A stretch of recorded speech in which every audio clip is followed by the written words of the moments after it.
信号を見ていた。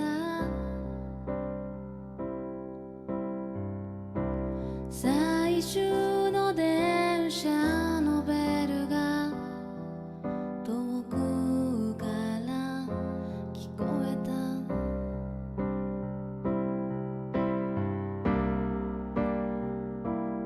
た。いつかたどり着くと信じ、ここまで来たけど、都会の流れに決意さえにじんでゆく。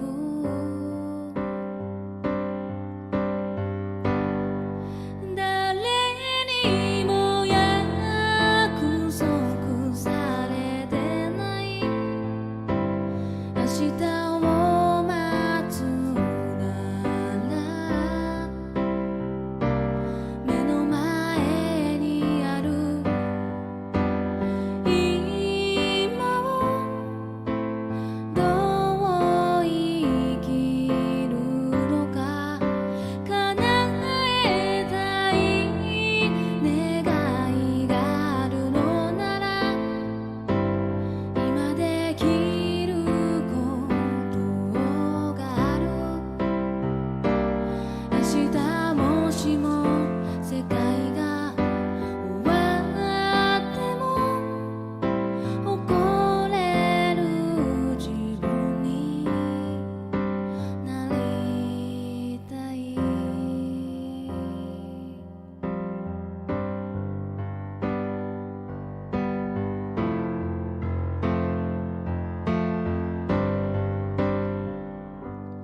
強がる僕に君は笑顔で大丈夫だよと、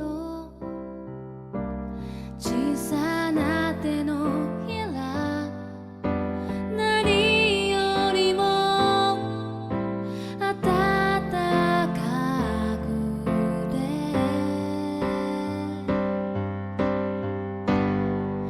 誰にも約束されてない明日を待つなら、確かな今を両手で守りたいよ。他の誰でもなく君のため、今できることがある。明日もしも世界が終わっても、君が誇れる自分に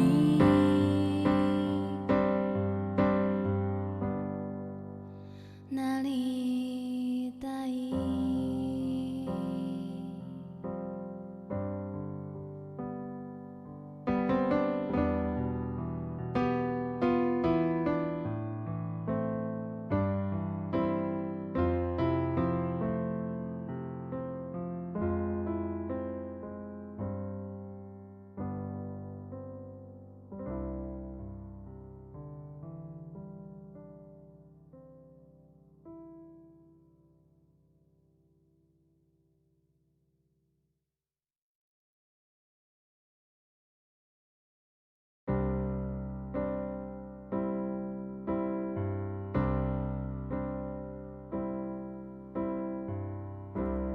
古くなった街灯と夜風の匂い、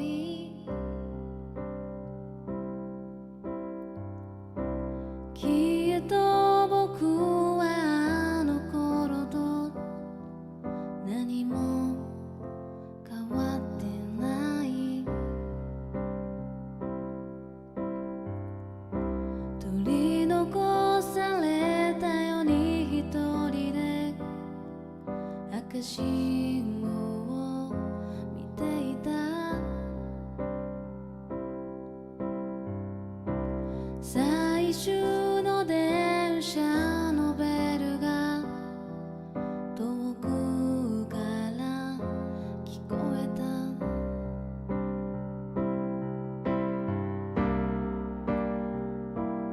た。いつかたどり着くと信じここまで来たけど、都会の流れに決意さえにじんでゆく。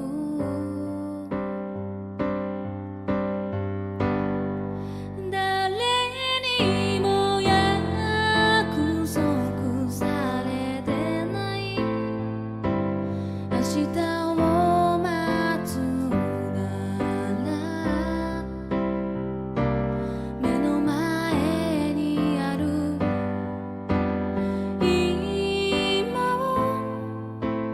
どう生きるのか。叶えたい願いがあるのなら、今できることがある。明日もしも世界が終わ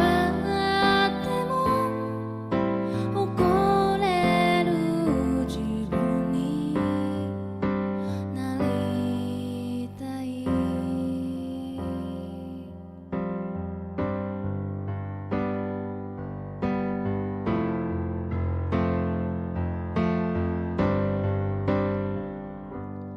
強がる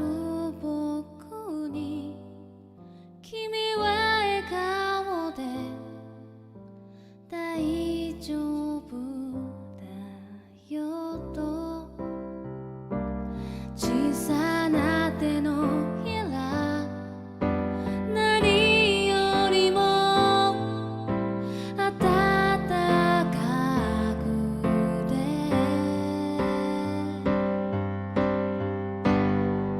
誰にも約束されてない明日を待つなら、確かな今を両手で守りたいよ。他の誰でもなく君のため、今できることがある。明日もしも世界が終わっても君が誇れる自分に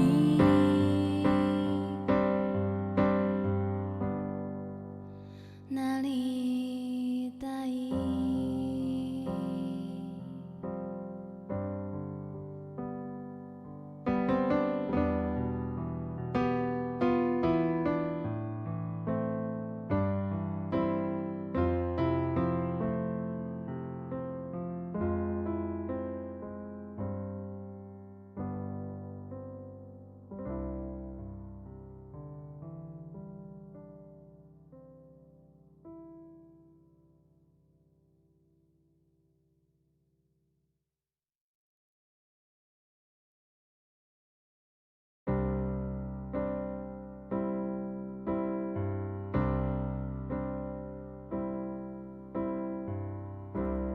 古くなった街灯と夜風の匂い、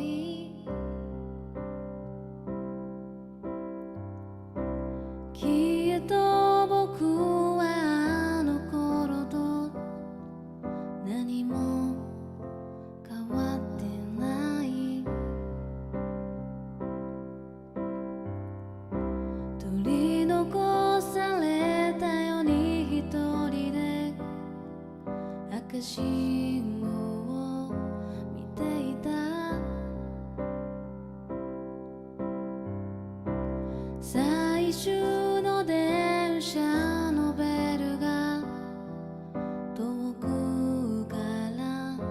聞こえ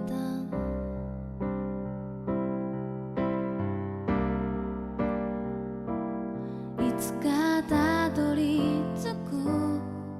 と信じここまで来たけど都会の流れに決意さえにじんでゆく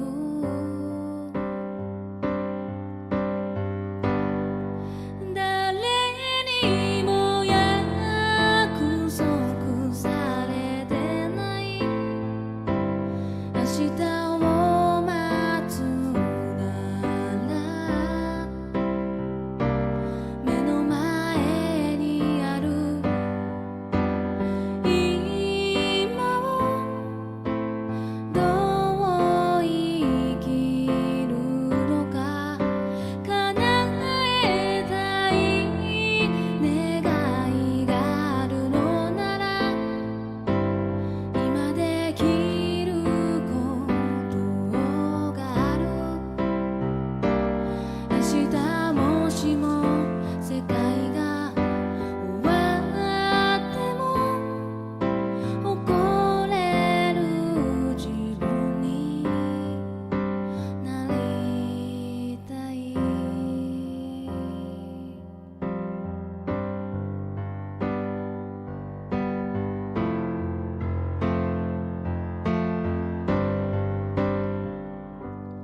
強がる僕に君は笑顔で大丈夫だよと小さな手のひら何よりも温かくて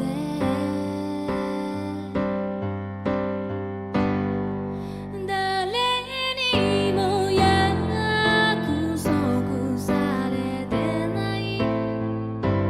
明日を待つなら確かな今を両手で守りたいよ他の誰でもなく君のため今できることがある明日もしも世界が終わっても君が誇れる自分に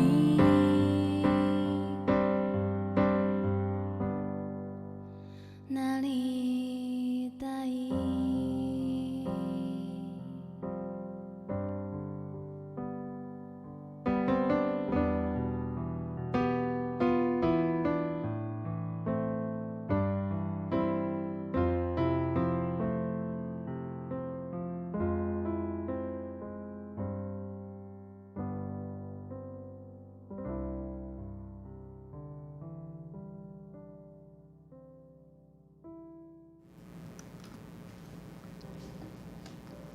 皆様こんばんは。大変お待たせいたしました。本日はグランゼーラの集いをご視聴いただき誠にありがとうございます。本日司会進行を担当させていただきます人事部の道庭です。よろしくお願いします。制作責任者の九条です。よろしくお願いします。よろしくお願いします。こんばんは。あ、すごい書いてくれてるみんな。こんばんは。ワイプが小さいという定番のコメントをいただいております。さらに小さくなったんですか？これ僕ちょっと前回より大きいかなと思ったんですけど。前回とどうですかね。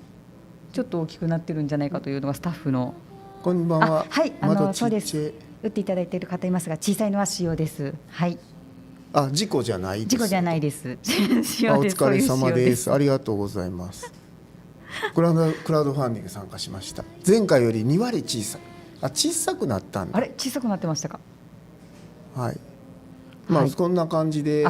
クラウドファンディングご参加いただいた方、ありがとうございます。そうですね、ワイプはもうバイドのせいですよ、ね、はい、あ、人事さん、はいそうなんですはい、はい、今日ちょっとグランゼーラの集いということでとても大きいというかざっくりとした感じのタイトルになってるんですけれども、本日は、現在制作中の最新タイトルであります R タイプファイナル2や絶対絶命都市などの、弊社のゲーム、またその開発について皆様からのご質問にお答えしていきたいなと思っております。はい、そうです何いやなんかそうですね、はい、これ9月にも同じような感じで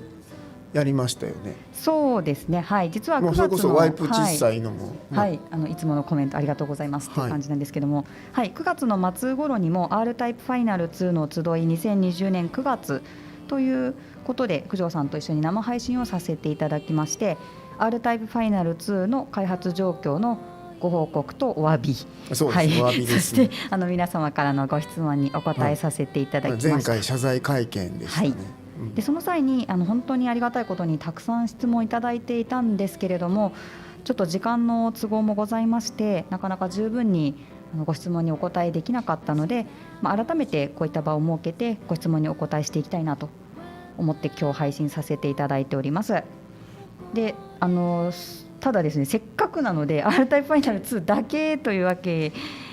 にもいかないかなというか、 R タイプファイナル2だけだともったいないかなということで、絶対絶命都市や、弊社の他のタイトルも含めて皆さんからのご質問にお答えしていきたいなと思っております。なんかでも今日、はい、グランゼーラの集いって今出てますけど、はい、今日の昼のなんか広報のツイートはグランラの集い、そうでしたね、衝撃でした。なんか Z が抜けてましたけど、あれはなんかお詫びみたいなのあるんですかお詫び意思的なもんあるんですか。びっくりしました。グランラって Z 抜けてるかと、はい、私もいろいろなツイートとか社内のね見てまいりましたが、そうですね、グランラ抜けてるのは初めて見たので、そうですよ、 Z なかった、ごまかしてますね。というよりもですね、もう一個聞いていいですか。僕が聞いてるのも変ですけど、さっきも書いてくださってましたけど、はい、人事なんですか。またそうですね、はい、人事。こういうのって本当に広報部門と販売企画部門ってあるじゃないですか、グランゼーラ、はい、実際なりにも、はい、でなんでこれ前回確かに、はい、私のなんていうんですかね、不誠実とも取れる、私の中では目いっぱいやってるつもりですけど、ご報告遅れたり、何よりも発売が来年の春になるっていうのもあって、なんて言うんでしょうね、人事部がちゃんとやりなさいって話が分かるんですけど今回もなんで人事部。いや前回9月の放送で今後はこまめに情報をお伝えしていきます、発信していきますっていうふうにお伝えしておりまして、はい、そうです、9月、で実際一応プロジェクトのスタッフの方も、そういったことができるように準備は進めておったようなんですけれども、なんか10月になっても10月の末になってもやっている様子がなく、あれ1ヶ月半経とうとしてるけれども動きがなく、ちょっとこのままいくとずるずるいきそうだなということでちょっと今回急遽また私の方で企画させていただきました。なるほど、すいません、そういうことですね。もう11月ですか。そうです。お気づきかはわからないですが、集い10月がなく今11月でございますので申し訳ないですグランラを代表してお詫びしますぜひどこかに、はい、はい、であともう一個いいですか。はい、クラウドファンディングもそうですけど、海外からもすごく たくさん問い合わせいただいてるんですけど、はい、僕らが日本語しかできない、僕は日本語と大阪弁のバイリンガルなんですけど、英語とかあるじゃないですか、海外に向けての発信がなんかできてないですけど、その辺はどうなんですかね。そうなんです。実は前回もR タイプファイナル2の集い2020年9月の時もR タイプファイナル2というタイトル自体はワールドワイドに展開していくタイトルにもかかわらず、我々日本語しかお話しできないというハンディと言いますかね、なかなか日本語しかお話できないので、こうご覧いただいている方の中には当然海外の方もいらっしゃったんですけど、全て日本語でお伝えするというはい。それはなんか対応はなされてるんですか？はい、で我々ちょっと急遽ですね、英語圏の方に外国の方にもお届けしたいということで、英語の字幕をただいま急ピッチでつける作業を進めさせていただいております。というのを日本語で説明していると、英語の字幕は準備でき次第また英語の方の SNS の方でも、はい、告知させていただきますので、皆様どうぞお楽しみにお待ちくださいということです。はい、はい、で今日は、皆さん結構あれですよ、すでにいろいろ書いてくださってますけど、発売Rタイプファイナル2、9月にちょっと年内は難しいんで来年の春にしてくださいっていうことをお伝えして、そこはあれですよね、今日の時点ではまだ春っていう表現なんですよね。そうですね、ちょっとその今日の時点で申し訳ないですけど、何月ですっていう情報はまだ出せないそうなんで、ちょっとそこは春っていうことを維持してですね、次の情報でより詳しくということ。金沢独立戦線そうですよね、僕金沢独立戦線すっごい、金沢独立戦線って漫画4コマ漫画書いてるというか作ってるんですけど、すっごいエロい回で終わってるんですよ。はいそれがすごく気になってて、ちゃんと戦記門っぽい回で区切りつけたかったんですけど、今ちょっとエロい回で終わってるんでじっくり作り込んで、進捗何%くらいなの難しいですね。でも今日ね、それ聞きたく伝えなきゃいけないんで、今ちょっとカンペでちょっと待って、進捗の話 しないといいか。じゃあちょっとすいません、質問の流れで答えます、必ず。はい、大変じゃあお待たせしましたが、早速と言いますか、だいぶ話しましたが、質問コーナーの方に入らせていただきたいと思います。進捗報告いつ出ます？数行程度でいいんで定期的に欲しい。だからもうこれを毎週やった方がいいですよ、これをはい。質問については9月の配信で皆様からいただいたものや、本日の配信に向けてメール SNS 等でいただいているもの、そういったものを中心に取り上げさせていただきたいと思っております。質問、はい、大丈夫でしょうか？これですか？そうです。はい、お手元にあるそれが質問になります。本日取り上げさせて。答えやすい質問になってるんですかね？答えやすい質問ではなくて、皆さんが知りたいと思ってくださっているだろうっていうものをなるべく取り上げていきたいなと思っております。だから今渡されたんですね。そうですね。なんかそちらで選ぶと、もしかすると答えやすいのだけ取り上げる可能性もあるかなと思ったので、ちょっと私の方で取り上げさせていただきました。僕全然社内で信用ないんですねそんなことはないんですけど確かに僕答えやすい質問だけにしてるかもしれない。ほら結構みんな面白いですよ。はい、そうしましたら、早速質問の方入らせていただきたいと思いますが、人事有能とか、ありがとうございます。信用なくて草とかではまずは R タイプファイナル2に関するご質問です。プラットフォームによる画質などの違いはありますかというご質問で、現在R タイプファイナル2はプレイステーション4、任天堂スイッチ、Xbox One、Steam に加えて Xbox シリーズ X、Xbox の最新ハードですね、こちらにも対応することが、決まっておりますけれども、こういったプラットフォーム間での差はあるのでしょうかというご質問ですね。もちろんそれはねありますね。もちろん何ていうんですかね、スペックにばらつきがあって、最低限こういうふうに遊んでもらえるっていうところは保証しつつも、やっぱりプラットフォームというかハードの特性っていうか、新しいハードであればやっぱグラフィックの機能強かったり処理が早かったりするんで、それはやっぱりその恩恵があるような形に、当然 なってしまうし、それはそれでそんなに悪いことでもないかなと思ってまして、ですから各プラットフォームでその体験版を用意してご確認いただいて手に入れていただければなと思っていますね。はい、はい、すっごい真面目に。そうですね、はい。ただね、ゲームってなんだろうな、グラフィック重視する人とか処理重視する人もいれば、利便性とか持ち運べるのがいいっていう人もいるでしょうから、そこは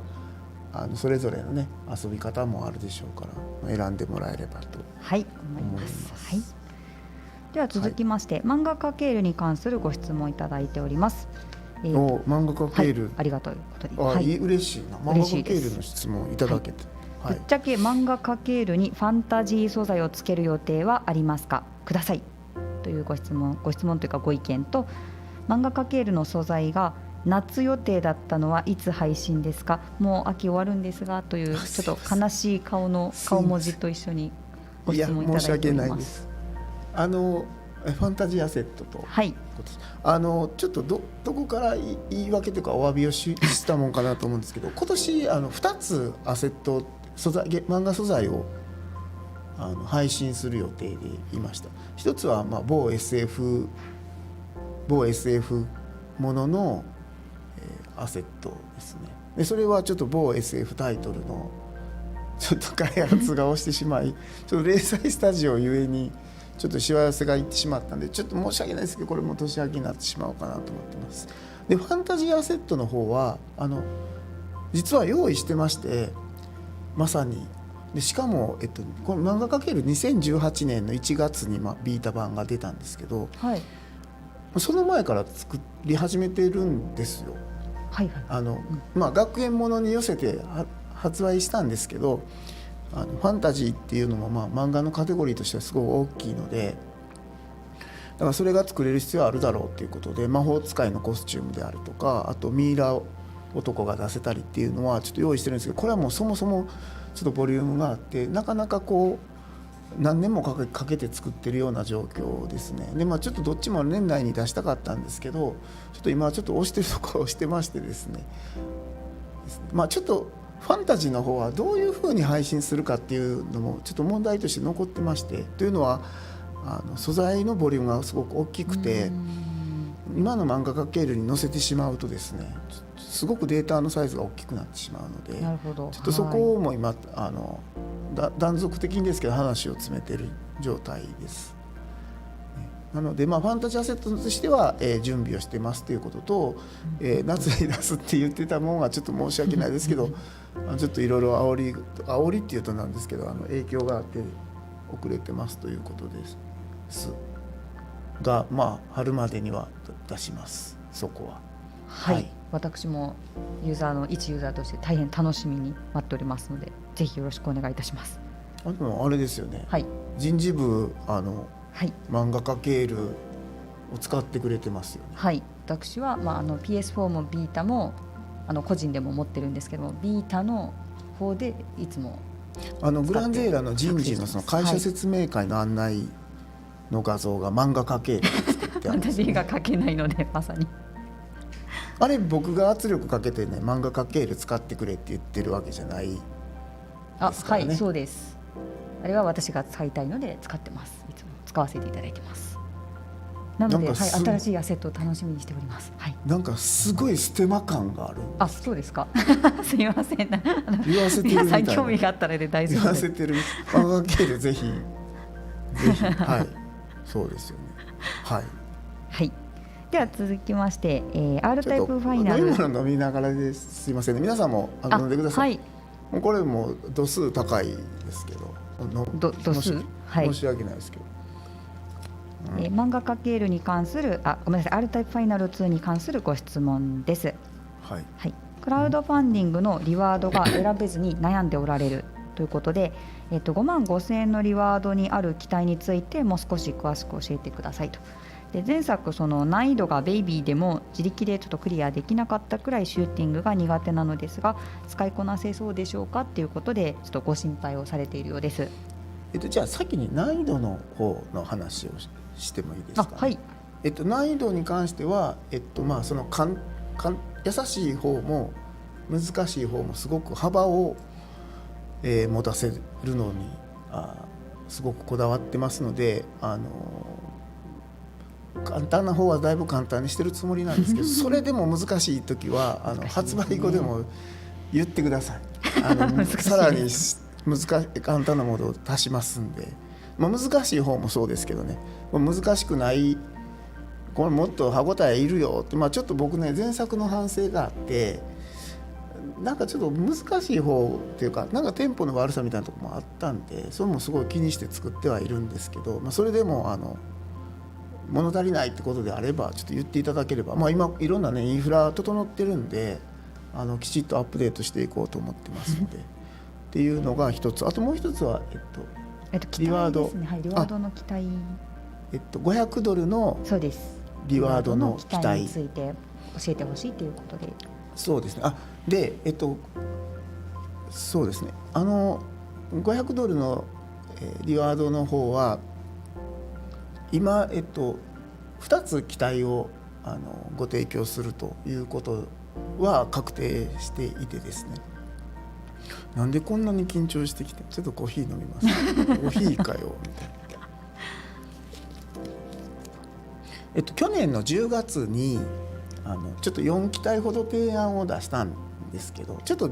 なんか冗談っぽく出てしまったんで改めて紹介しようと思うんですけど、今あるんですかね。画像出ますか。じゃあ赤い方出ますか。赤いの、はい、この機体ですね。この機体500ドルのリワードをいただいている方にはですね、この機体をプレイしていただけると。 R9USO800 ね、かっこいいな。自分でつけて言うのもかっこいいですね。R9 Undefined Slow Organization 800っていう。はい。これそういう略なんですか。略称。なるほど。そうですよ。どう見ても嘘は、はい。なるほど。いや嘘800そんな失礼ですよ。Undefined Slow Organization 800ですよ。なるほど。今作ったでしょ。噛んでますけどね。この機体が、使えます。ただちょっとお詫びがあるんです。なんだ使えますって偉そうに言っていきなりお詫びか。去年10月にこの機体発表した時に信じられない強さ、そうでしたね。すごく強いっていうことで、すごく強いって言ってしまったんですけど、すっごい弱いですもうびっくりするほど弱い機体になってます今は、その代わり最初から使えるようになってますんで、最初から使えても弱かったら意味ないやろうと思うんですけど、使えます。ただこの機体は最終的に進化してですね、非常に皆さんに愛着を持っていただける機体になる予定です。そこは今弱いのはできてるんですけど、最終的にすごく愛着を持っていただくっていう部分は今実装中なんでそういう予定です。なるほど。はい、これ結構かっこいい機械マシンですよね。このフォースね、かっこいいな。このフォースをね後ろにつけるとね、鼻が痛いんですよ。後ろに刺さるんですよ。機体あれ刺さるんですか。 R9USO800 ね、800を書いてくれてるの後部にですね、機械人の鼻が刺さります。痛そうですね。痛いでしょう。さぞかし痛いと思います。はいはいですね。エンディング口波動砲なんだから。そうですね。なるほど。確かにそうですよ。去年僕ね怒られたんですよ。そのエンディング波動砲の使用をあんまり考えてないって言ったらそんな無責任なスタッフから。いやスタッフにも怒られました。はい。スタッフに聞かれたんですよ。これどういうことですかって。7周貯めたら7周波動砲貯めて放つとエンディングが流れるエンディング波動砲装備っていうのはスタッフに聞かれて、スタッフに聞かれたけど答えれなかったっていうなんかツイッターかなんかで書いたら そんな無責任なって社内外から叩かれまして、まあまあで今エンディングは流れるんですけど、あれでいいかどうかちょっと分かんないですね。なるほど。ちょっと問題起きそうな感じです、はい、でもう1機体あります。青い方、確か青い方出せる、出せる、はい、はい、これですね。これも使えます。これも使えることで、準備はしてます。これラッパのようなフォースですね。はい、ただこの機体はですね、ちょっとゲームを進めていただくことで解放されるという設定になってますので、ちょっと名前も変えると思います。この色はカスタマイズで変えれるので、はい、ちょっとブルーシンフォニブルーのーは部分が確かにちょっと良くないかなと思ってますので、はい、で去年は4機体、そうでしたね、はい、アンケートの時はしてたんですけど、ちょっと後の2機体まだちょっとなんていうんですかね、いろいろ確保するもんができてなくて、ちょっと今日の時点ではお約束できないんですけど、それらもできればとは思ってますので、順次ご報告させていただければと思っております。ブルーシンフォニーは可愛いっていうのですごくコメントいただいてますね。すごいですよね。いいですね。キウイベリーってもともと戦車がいるんですけど、あれもね結構開発してた時に R タイプファイナルを戦車出すって言ったらみんなR タイプですよね。それはそうなりますね。はい、はい、これすごい気に入ってるんですよね。かっこいい。はい、はい、では続きまして、絶対絶命都市に関するご質問、いきたいと思います。絶対絶命都市などは今後もシリーズの展開開発を続けていくのでしょうか。4はとても楽しませていただいたので R タイプと同じく気になっていますですね。同じような感じの質問で、絶対絶命都市4で、ちらちらと匂わせている絶対絶命都市5は本当に作るのでしょうかというご質問いただいております。ありがとうございます。そうですね、絶対絶命都市4は賛否両論ある中で、あれが世に出せたのはちょっとやっぱり自分としては嬉しかったですけどね。そうですね、ゲーム出したらすぐにね続編出そうみたいなのはないんですけど、絶対絶命都市内で続編に追わすのはあれいつものことなので、その時点では確かに読んだけではその時点では言ってるだけみたいな感じだったんですけど、でもなんかついついほらメタルスラッグの話とか出てます。戦車もの、確かに、で絶対絶命都市5は、やってますね。進めてますね。もう企画っていうかシナリオプロットっていうか、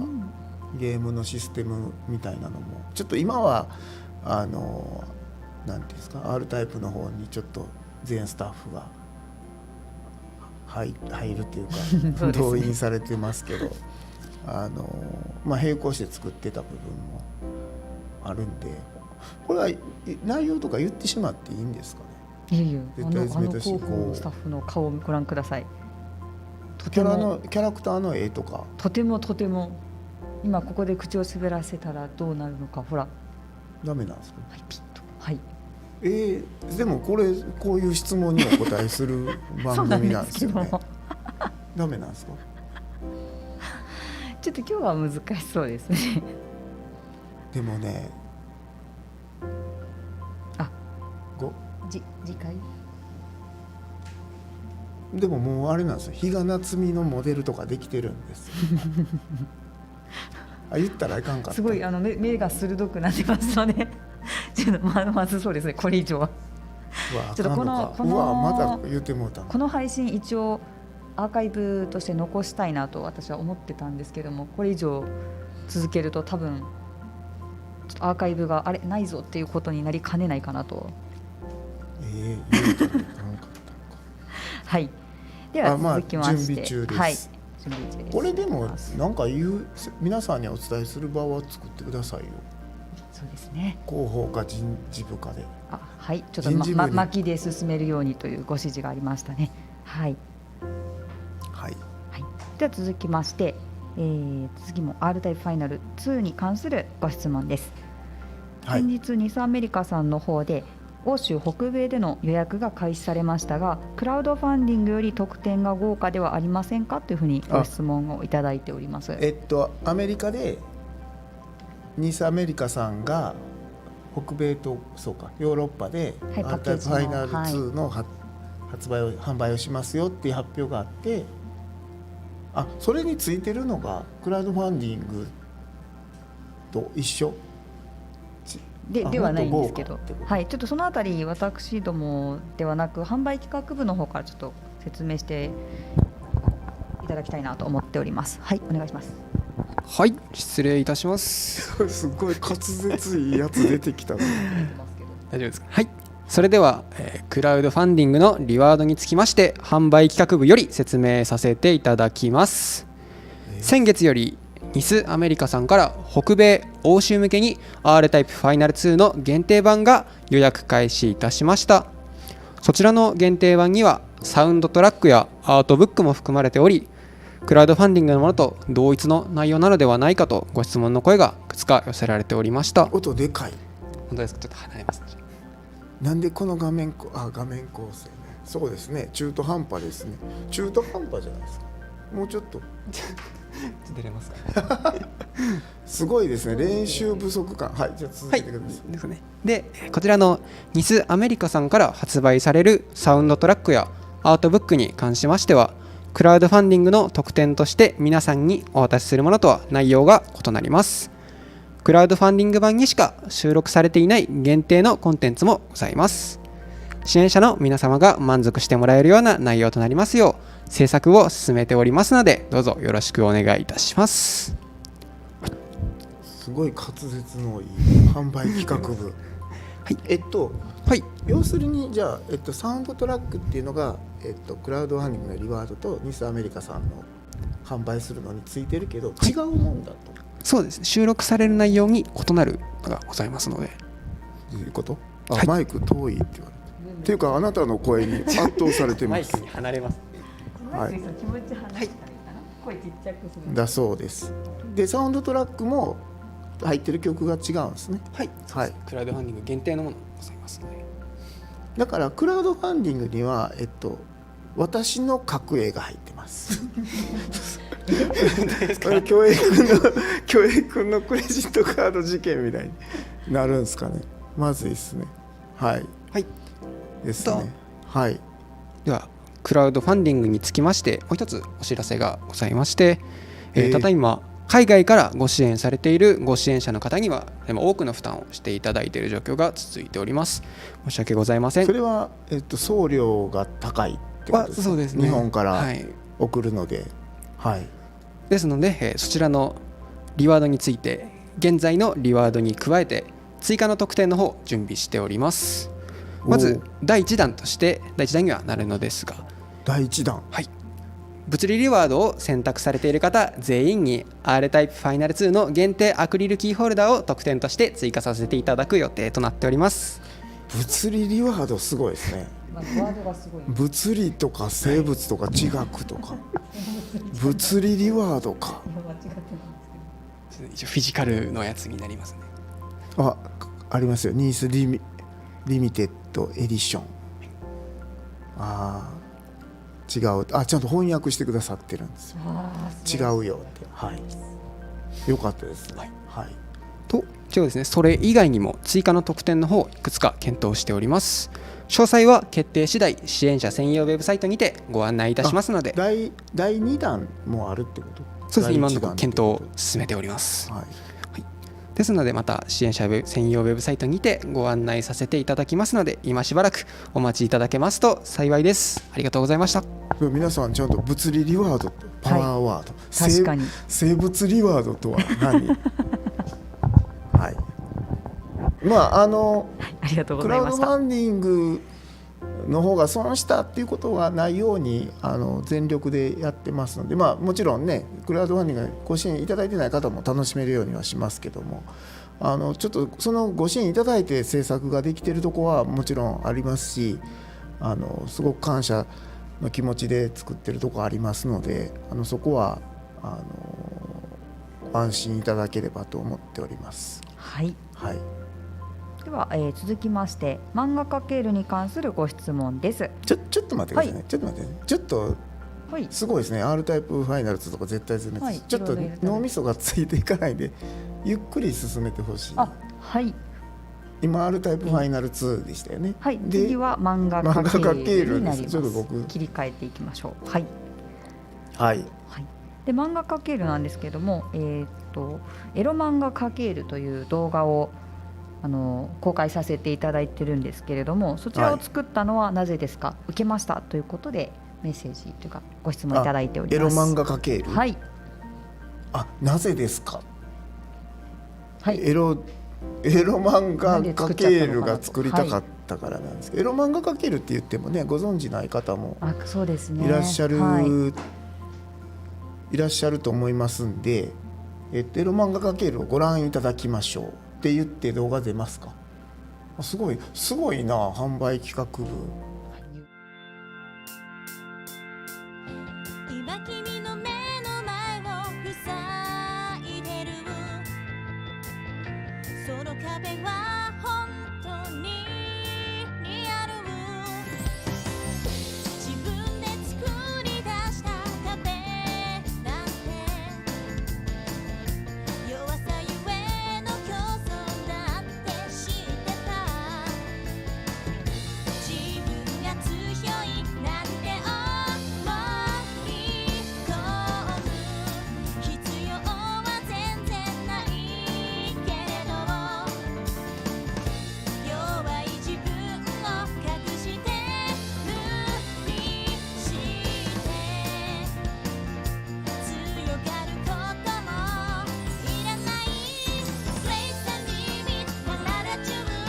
燃え上がるその熱い魂へ、フェイクを打ち破りリアルを見つけ出せ。 Place a limit 本当の限界はまだまだ先だから、小さな世界から抜け出せる Where you are is larger than he。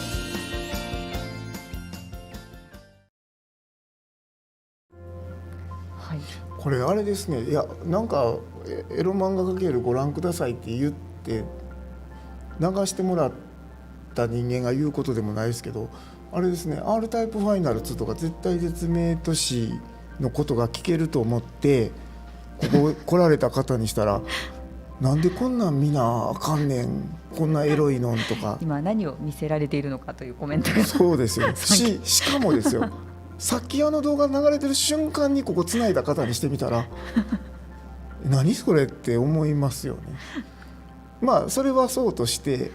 これね、エロ漫画×というゲームじゃなくて、これ漫画×というゲームでここまでやれますよっていう動画です。でさっきのファンタジーアセットの話じゃないですけど、僕ね鼻水出た2018年の漫画×が出る前から PV 作ってましたね。漫画×のプロモーションの動画作ってる時から、これエロってつけるだけでもっと面白そうなのになって思って、でエロ漫画×にしようよってしきりに言ってたんですけど、誰にも相手にされなくてでしかもこんないやグランゼロの公式サイトで流せませんよ、今流してますけど流せませんよって言われて、でグランゼロ TV っていうチャンネルをこそっと作ったんですね。会社に言わずに公式サイトグランゼロの公式のチャンネルとは別にね、作ったんです、今年の春に。でこれでエロ漫画×やれるわと思って動画作って、8月かな公開したんですけど、それを最後にですねグランゼラ TV から動画が全く上がらなくなって最後のそうです、ね、これのせいじゃないかっていう話あるんですけど、いろいろちょっとね、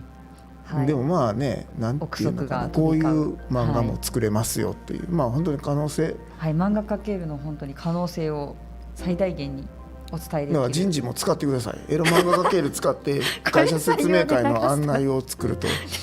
さすがにすっごい警戒するでしょうね。親はそんな会社やめとけって言うと思いますけどまあなぜ作ったのかといえば作りたかったからとしか言いようがないかな。はい、はい、それでは、続きまして今度 R タイプファイナル2のちょっと待ってください、ゆっくり言ってください。今度は R タイプ2です、はい、R タイプファイナル2に関するご質問です。はい、飯田舞さんとのゲーム内でのコラボの予定はありますでしょうかということでご質問いただいております。飯田舞さん、そうですね、絶対絶命都市とか虚栄都市もそうですね、歌を歌っていただいてるんで、はい、コラボですか。R タイプファイナル2のエンディング曲は飯田舞さんに作詞作曲していただいて、で今結構 PV で流れてるのははるかさんっていうスキャットで歌っていただいてる分で、はい、ゲームの中には飯田舞さんが歌ってくれてる、日本語の歌も入って、それは選べるようになってますね。なので、コラボって言ってもね、ですもそうか、飯田舞さんのサインをデカールとして機体に貼れたりするといいのかな。いいですね、はい、飯田舞さんの話、そうですね、なんかやれるといいでしょうね。曲はでも使われて、そうです。ほんでね、今年もね6月、はい、彼女が6月、ね、誕生月なんで6月に毎年バースデーライブっていうのをやってるんですよ。でそこで曲を披露しようってしてたんですね。去年のね6月茅ヶ崎であったコンサートでも原曲モノクロームっていう歌なんですけど、原曲、歌詞をもともと R タイプファイナル2上に作ってもらってるんですけど、その前段として作ってもらったのがあんま SF っぽくない歌詞だったんで、SF っぽい歌詞に変えてくださいっていう話で、それを今年の6月にちょっと皆さんの前で歌っていただく予定にしてたんですけど、ちょっと今年はバースデーライブができなかったということで、でもそうですね、グランゼラミュージックでブルーレイとかここでご紹介する流れとかあるんですか？どうですかね。バッチリだと。すごいですね。なんか横島やな。なんでそんなに準備ができてんの？はい。はい、じゃあちょっとブルーレイの僕らグランゼラの方で作ったんでちょっと見ていただきましょう。はい、最後まで楽しんでいってください。ここにいるよ。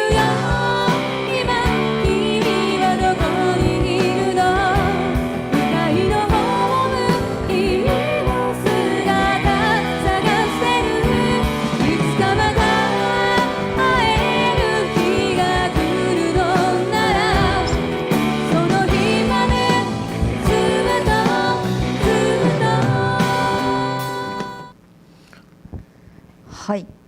ということなんですけれども、いいですね。本当にいいんですけども、ちょっとスタッフからちょっとマイクを渡すようにということで、はい。はい、はい、というわけでこちらグランゼーラ購買部よりお知らせさせていただきます。グランゼーラ購買部って販売企画や実は両方販売企画部と購買部の方を兼任しております。兼任ね。はい。というわけでただいまグランゼーラ購買部で販売されているライブブルーレイディスクには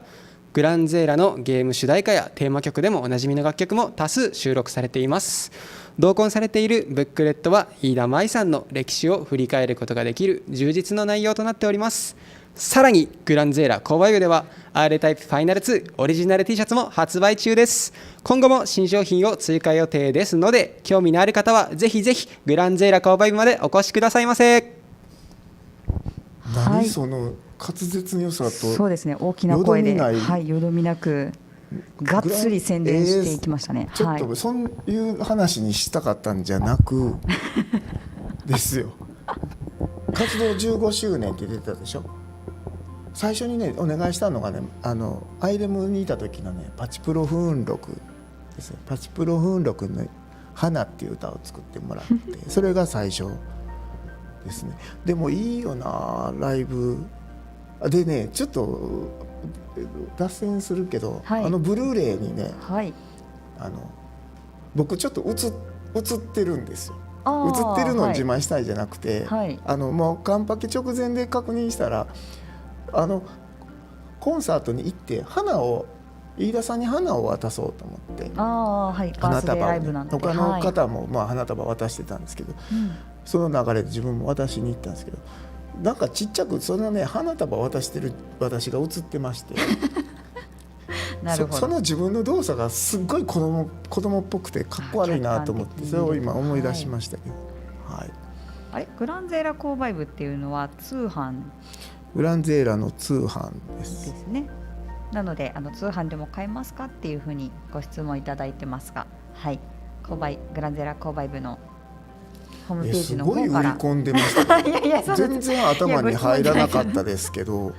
何を売り込んでるんですかT シャツ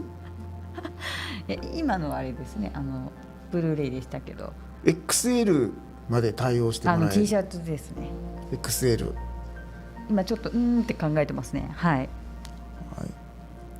はい、ということで、皆様よろしければぜひ一度なんかジャックされてる感じがして、なんやろうな、はい、今ちょっとスタッフの方からちょっと残り5分ぐらいでまとめるようにということで合図が出ておりましたので。決まってるんですか？終わる時間とかあるんですか？はい、でも全然質問にちゃんとちゃんとは答えてるつもりですけど十分答えてない気がするんですけど、はい、なのでちょっとあと2つぐらい取り上げさせていただきたいなと思います。ライブの終わりに呼び止めて九条さんのサインをいただいたこと本当にあります。覚えてますよ。この方ね、はい、個人情報ですよ。言うたらあかんのかな、大丈夫かな、はい、この方あれなんですよ、はい、ちょっと僕逆に申し訳なかったのはコンサート終わってちょっと待ってる時に声かけていただいて、でサインして、その後急いで新幹線に乗って名古屋に行って、でギリギリ間に合ったってツイートしてしまうとすごく気使われて呼び止めてしまったからと。翌週ね、岐阜で全タメっていうイベントがあった時に、待っててくれて先週すいませんでしたって、いやそんな謝るために40度のところで待たんでもみたいな暑かったですね、あの時は。ということであと5分、はい、5分ということなのであと2つほどちょっと取り上げていきたいと思います。はい、ちょっと5分で収まらない気しますけれども、はい、次、弊社のエイプリルフールについてのご質問をいただいております。エイプリルフールはなぜやらなくなったのでしょうかということで、エイプリルフールの4月1日のエイプリルフールイベントをやらなくなった理由、そうですね、もともとね前のアイレムっていう会社にいた時からひっそりとはもう20世紀の終わりからやってたかな、1999年ぐらいからもうやってたと思うんですけど、毎年一生懸命やってたんですけど、でグランゼーラになってからも 2,3 年はやれてたんですけど、ちょっとなんかトラブルでできなかった時があって、でその時まではですね、エイプリルフールの取り組みってもう自分たちが一番すごいことやってるっていうそういう自負っていうかがあって、本当にアイレムとそのつぶらやプロさんぐらいでしょっていうぐらいもう世界で最もやってる感じがあったんですけど、数年前にその他の世の中のエイプリルフールの取り組みを見たら、他の会社さんとかその団体とか、個人の方とかやってるのもすごい面白くて、もう世の中こんなにエイプリルフールってみんなすごいことやってんねやと思ったら、急にねちょっとグランゼーラでやらなくてもいいかなって思い出して、ちょっと方針を変えようと思ってます。はい、4月1日嘘のネタを出すのはもうやめて、嘘っぽい本当のネタを出すことにしましたなんか分かりにくいですよね。嘘の話じゃなく、嘘の話じゃなく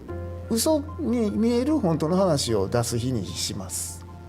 それで去年なったと。去年何でしたっけ？去年の4月1日は R タイプファイナル2の告知といいますか、あれはねっていうか、あれはそういう狙いなくやったんですけど、なんか相当紛らわしかったらしく、そうですね、普通にゲームの新作を発表したつもりだったんですけど、問い合わせが本当か嘘かはっきりしてくれと、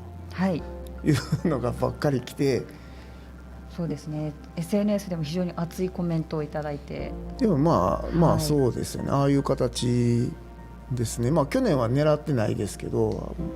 ちょっと手応えみたいなのはありましたね。なんで来年もエイプリルフールで嘘いっぱい蔓延してる嘘の中に本当のことを混ぜようと思ってますそれがグランデーラのエイプリルフール、新しいエイプリルフールの取り組みです。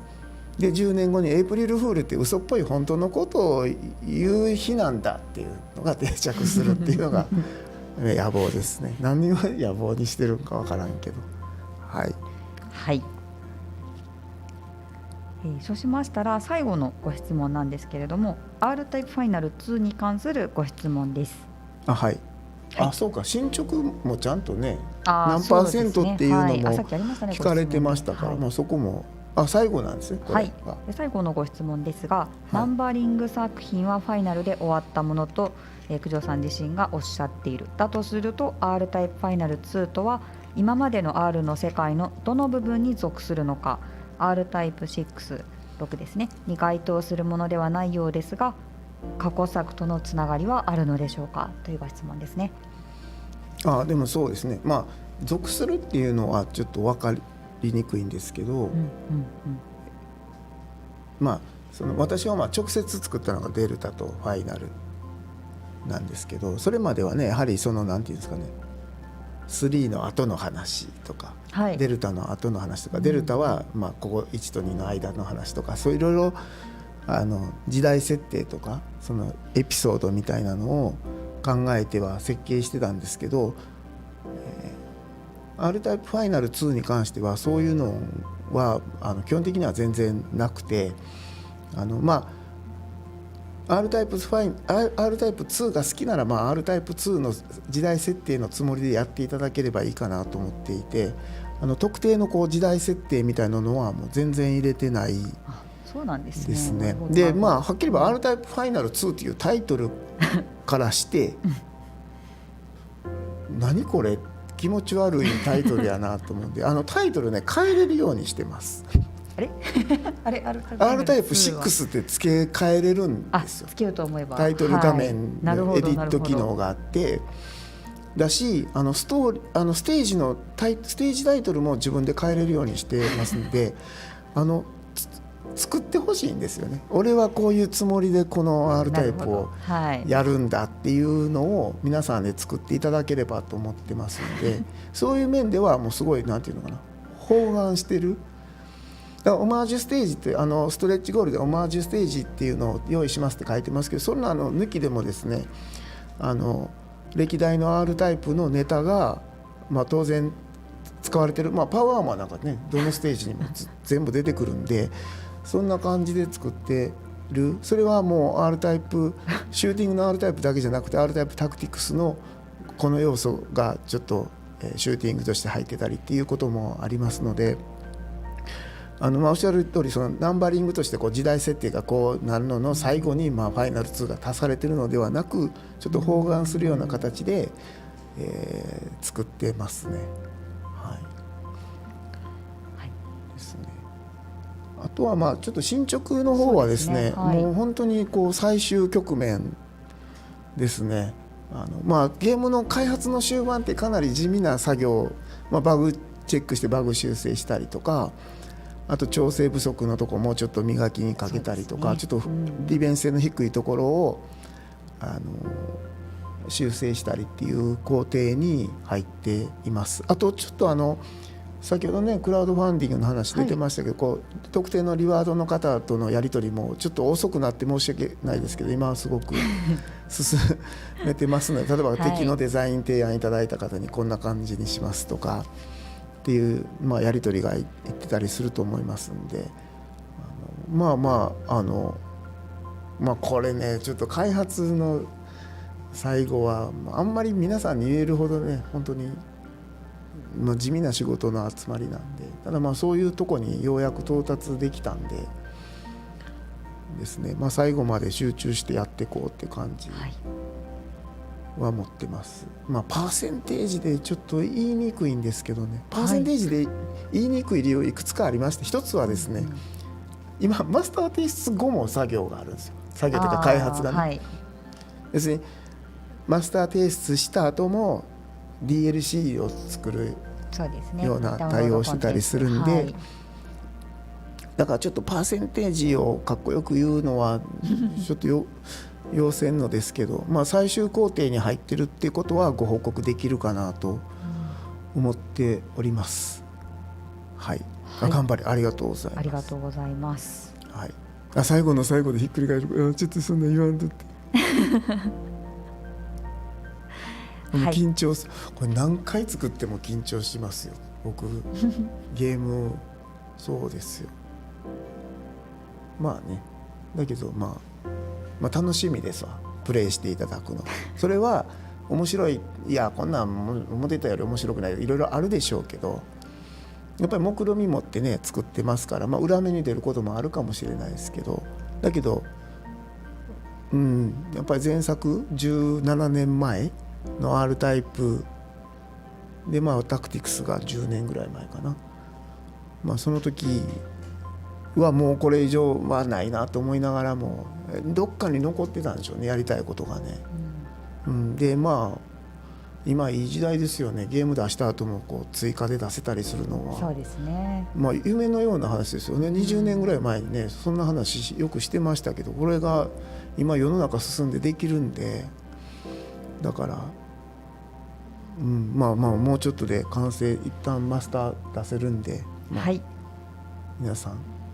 もう一個お願いしていいですかね、はい、クレジットクラウドファンディングご支援いただいる方で、クレジット1月末までにはそうです、はい、ぜひお願いしますね。エンディング作って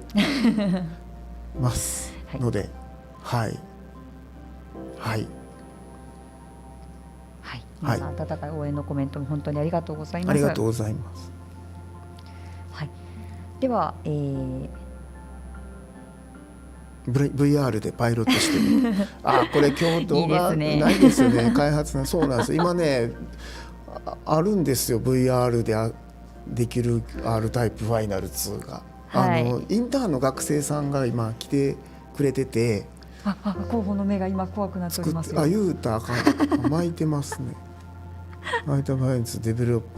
プログレス、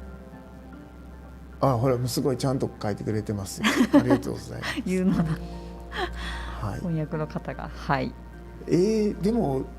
ちゃんともっと質問答えなくていいんですかそうですね、なかなか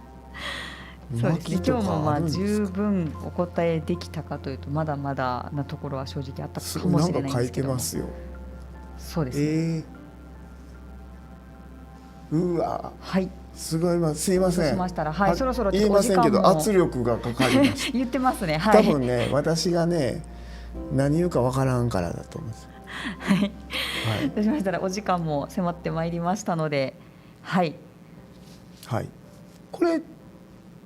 あれなんですか、来月もやるんですか。来月は今現在のところはちょっと決まってはないんですけれども、皆さんから反響があれば。でもご報告は、僕この形緊張しますけどこの形の方がいいですけどね、緊張しますけどね、私よりも多分広報が警戒してますね。何言うねんっていうことで、いろいろご意見いただいてありがとうございます。はい、ぜひ前向きにちょっと検討はさせていただきたいと思います。ちょっと次回あったらもうちょっと画像とか新しい画像と動画を、ぜひちょっと事前に許可取ってから持ってきましょう。はい、許可いるんかな。こそって用意した方が良くないですか。こそっとやっちゃったらまた物議がね、アーカイブ残せなくなるんですかね。そうですそうですそうです。はい、はい、ワイプってやっぱり小さいんかなもっと小さくとか言ってたんですか。新曲、新曲ですよ。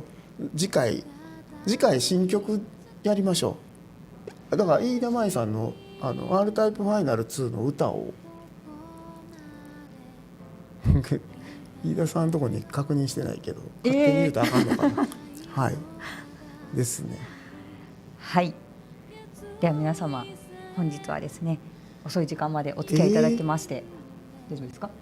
いいんかな、すいませんね、はい、ちょっと答えが不十分なとこもあろうかと思いますけど、12月にも歌うの、ほら歌ってほしい、しょうがないなみたいな。工藤さんが歌うんですか？いや飯田さんの歌じゃないですか期待されてるのは。いやいや歌っちゃダメとかじゃないんですけどもそれ楽しみにしてる方いらっしゃるのかな。みんなめっちゃ慌ててたけど、すごいな、そんなに止めたいんか。いやダメではないんですけど、ほらね、飯田さんの曲の方皆さん楽しみにされてるのかなと思いますので、はいはい、そうしましたらそろそろお時間も迫ってまいりましたので、はい、皆様本日は遅くまでお付き合いいただきまして本当にありがとうございました。はい、ご質問もね、たくさん送っていただいて本当にありがとうございました。今日お答えできなかったのは12月に人事部がドーンと出しますんでどんな人事部の守備範囲やねんって思いますけどはい、はい、では皆様本日ありがとうございました。ありがとうございます。おやすみなさい。おやすみなさい。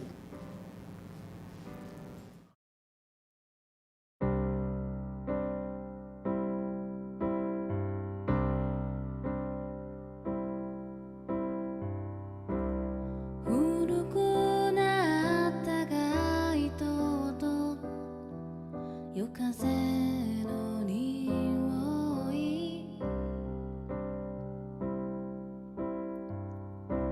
きっと僕はあの頃と何も変わってない。取り残されたように一人で赤信号を見ていた。最終の電車のベルが遠くから聞こえた。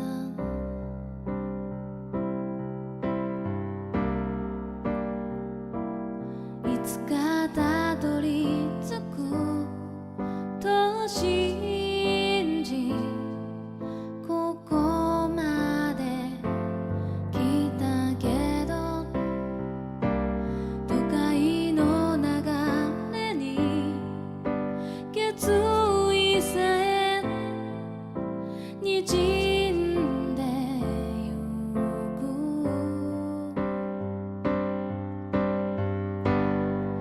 誰にも約束されてない明日を待つなら、目の前にある今をどう生きるのか、叶えたい願いがあるのなら、今できることがある。明日もしも世界が終わっても誇れる自分になりたい。